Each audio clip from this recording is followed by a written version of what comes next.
Squiz Kids acknowledges the traditional owners of the lands on which we podcast, the Turrbal and Gadigal people.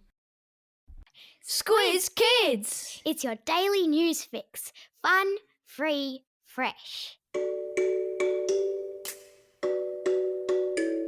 Hello and welcome to Squiz Kids Today, your fresh take on what's happening in the world around you.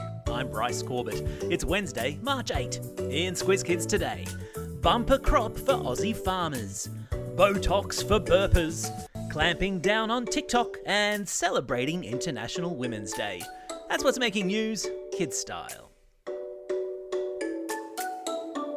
The Lowdown. You probably noticed the news yesterday was full of talk about interest rates. And while I know the very mention of those two words makes you roll your eyes, there's something important you need to know. Interest rates refers to the amount of interest your mum or dad will pay on the money they borrowed to buy your house, if they already have one, or if they are planning to buy one, the amount of money they will need to pay a bank to borrow the money to buy a house. Confused? It's pretty simple. The higher the interest rates go, the more money mums and dads have to spend to pay for the roof over your head, and the less money they have to spend on other things. And I mean everything from groceries and electricity bills to takeaway and holidays. And the less money mum and dad have to spend on stuff, the less money that's being spread around the economy. It's all interconnected.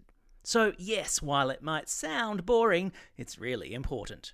So, the fact the Reserve Bank of Australia raised interest rates yesterday for the 10th month in a row is a news story that impacts a lot of people. And that, my friends, is your economics lesson for the day. While we're in the economics ballpark, there was good news from our farming friends yesterday, who had their most successful year on record last year, thanks to all that rain that fell across the country. In the past year, Australian farmers grew some 90 billion, that's billion with a B, dollars worth of food and fibre, as wet weather created perfect conditions for growing. See? Every cloud does have a silver lining.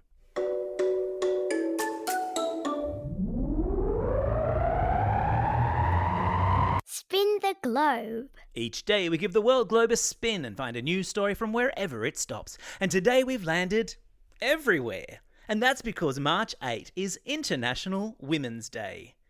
On International Women's Day, all across the world, the achievements of women are celebrated. And there are marches and festivals, and in some places, protests to raise awareness about the inequality that still exists between women and men. The official theme of this year's International Women's Day is Digit All, celebrating the achievements of women and girls in technology and in online education, while also promoting technology that supports gender equality. Now, gender equality is a fancy way of saying girls and boys, men and women, should have the same opportunities in life. Which, when you come to think of it, is a no-brainer, right?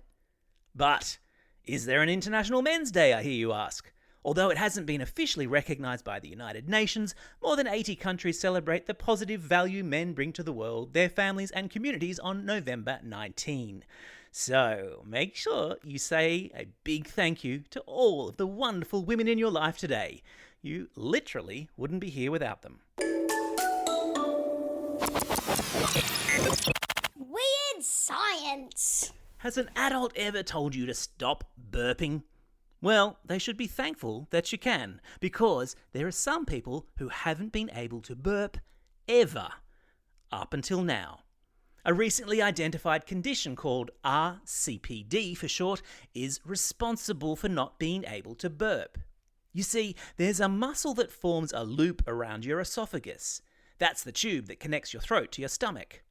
That muscle relaxes to allow food to travel down to your stomach and then contracts or tightens to prevent it coming back up again. If you have RCPD, the no burp condition, that particular muscle doesn't relax enough to allow any gas to come back up.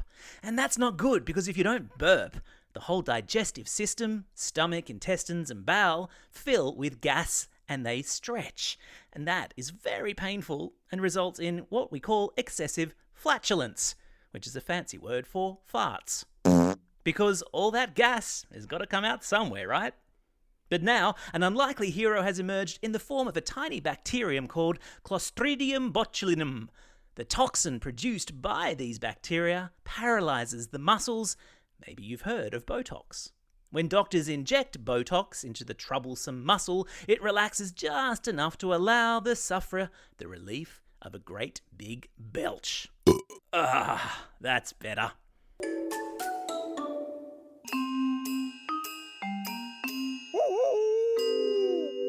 News hounds.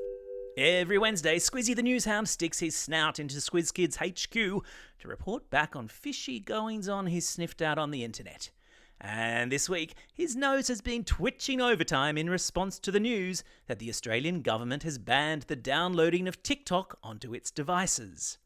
It means if you're a student or a teacher with a Department of Education issued iPad, for example, you won't be able to get your TikTok on. And the reason? Concerns over what the popular social media app does with your personal data that it collects. It's a timely reminder, according to Squizzy, to stop, think, and check each time you interact with any app, be it social media or otherwise, to see what that app is doing with the personal information you give it. Is it monitoring your activity within the app? And what is it doing with that data? Where is it being shared? Because being smart on social media is really important. Thanks, Squizzy. What would we do without you?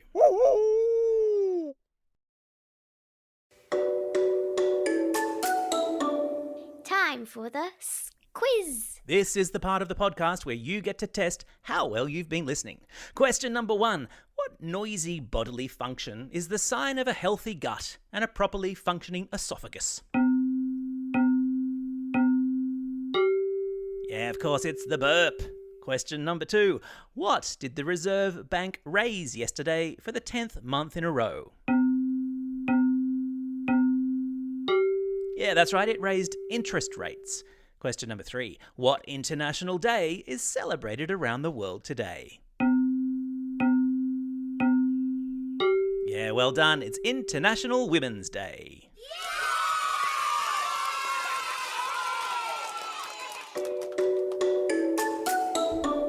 Shout outs. It's March 8. Today is the 6th birthday of our stablemate podcast and newsletter, The Squiz. If you like what we do for kids, you'll love what they do for big people. It's also a special day for these Squiz kids celebrating a birthday today. Harry from Yass, Isabella from Gundagai, William from Abbotsford, Alexis from Unanderra, and Hayden from Volcom Hills. And belated birthday shout-outs go to Larissa from Lake Bolak, Nor from Spring Mountain, Jonathan, who's listening all the way over there in Taiwan, and Yi Sung, who's listening all the way over there in Vietnam. And today's classroom shout-outs go to Class SP1 and Mr. Blythe at St. Pius X Parish School in Warrnambool, the Buninji class and Mrs. Wilkinson at Tabulam Public School, Class 3-6M with Mrs. Montgomery at Bradbury Public School, Class 5-6S with Miss Skinner at Panania Public School, Class 4-5S with Miss Shue at Canleyvale Public School, and Class 5-6K and Mrs. King at Mandama Primary School in Grovedale. Don't forget, if you've got a birthday coming up and you want a shout out, or if you're after a classroom shout out, drop us a line at squizkids@thesquiz.com.au or fill out the form on our website. Well, that's all we have time for. Thanks for listening to Squiz Kids today. We'll be back again tomorrow. In the meantime, get out there and have a most excellent day. Over and out.